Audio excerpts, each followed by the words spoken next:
আসসালামু আলাইকুম রহমতুল্লাহি বারাকাতু। আল্লাহ শান্তি, দয়া এবং রহমত আপনাদের সকলের উপর বর্ষিত হোক। ইরানের সাথে যুক্তরাষ্ট্র এবং ইসরায়েলের সাথে যে যুদ্ধটা ছিল, সেই যুদ্ধ বন্ধ হয়েছে বা যুদ্ধ বিরতি হয়েছে, সেই খবর অলরেডি আমরা জেনে গেছি। এই ঘটনাটি যখন ছড়িয়ে পড়ে বা এই খবরটি যখন ছড়িয়ে পড়ে, ইরানের বিভিন্ন স্থানে কিন্তু আনন্দ মিছিল হয়। তার কারণ হলো তারা দাবি করছে যে এই যুদ্ধে তারা জিতেছে এবং এই যুদ্ধের মাধ্যমে বিশ্ববাসী ইরানের শক্তি সম্বন্ধে জানান পেয়েছে এবং বিশ্ববাসীর কাছে পরিষ্কার হয়েছে।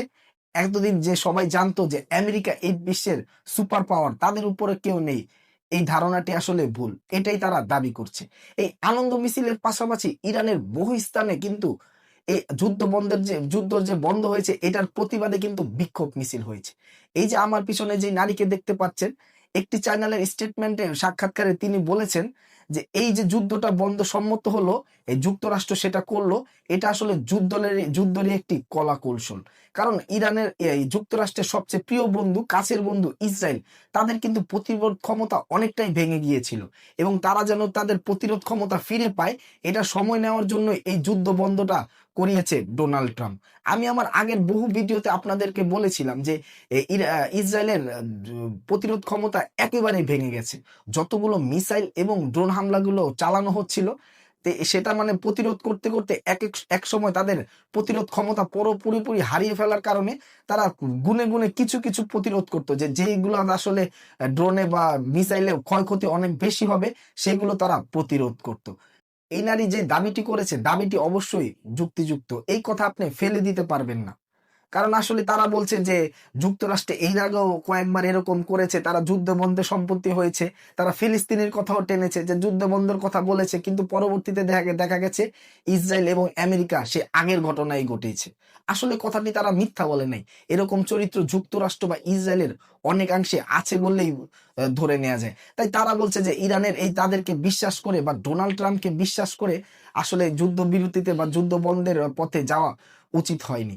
এই যে ডোনাল্ড ট্রাম্প একটা জিনিস খেয়াল করেন, এক ডোনাল্ড ট্রাম্পের কিছু উপদেষ্টা বা মন্ত্রী এবং কিছু মিডিয়া, তারাই একমাত্র দাবি করছে যে এই যুদ্ধে আমেরিকা মানে জয়ী হয়েছে।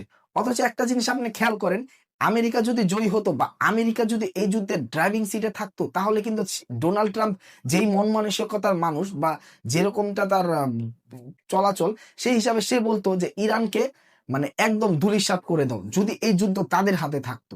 যেমন কয়েকবারই সে বলেছে যে 48 ঘন্টার আলটিমেটাম দিলাম, তোমরা যুদ্ধ বন্ধ করো। তারপর বলছে এক রাতে তার ইরানকে আমরা গুড়িয়ে দিব। পাল্টাপাল্টি আবার ইরানের সেনা প্রধানও বলেছে যে পৃথিবীর মানচিত্র থেকে এই যুক্তরাষ্ট্রকে মুছে ফেলা হবে।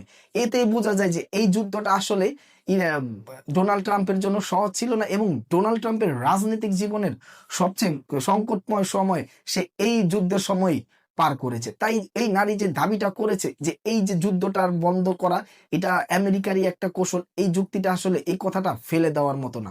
কারণ যুদ্ধ বন্ধ হয়েছে, তারপরও কিন্তু কথার রেষারেষি কমে নেই। তারপরও কিন্তু মানে ডোনাল্ড ট্রাম্পের যে একটা যুদ্ধ বন্ধ হয়েছে বা একটা কথার যে একটা নমনীয়তা, সেটা কমেনি। এবং অনেক নিউজ থেকে, অনেক চ্যানেলের নিউজ থেকে আমরা শুনতে পাচ্ছি এখনো নাকি ডোনাল্ড ট্রাম্প চেষ্টা করে যাচ্ছে ইরানে একের পর এক হামলা করার জন্য। যদিও সেটা মানে কতটা সেটা কামিয়াব হবে বা যুদ্ধবিরতি কতটা মানে কতদিন থাকবে, সেটা আসলে বলা যাচ্ছে না। তবে আমি যেটা ব্যক্তিগতভাবে মনে করি, এই যুদ্ধবিরতিটা সেটা সাময়িক। হয়তোবা ১ মাস পর, ২ মাস পর কিংবা বছরের মধ্যে এই ইরানের সাথে যুক্তরাষ্ট্রের এবং ইসরায়েলের আবার কিন্তু একটা যুদ্ধ হতে পারে বা হবে বলে এটা আমার কাছে মনে হয়। আজকের ভিডিও এই পর্যন্তই। আল্লাহ আপনাদের সবাইকে ভালো রাখুক। আসসালামু আলাইকুম ওয়া রাহমাতুল্লাহি ওয়া বারাকাতুহু।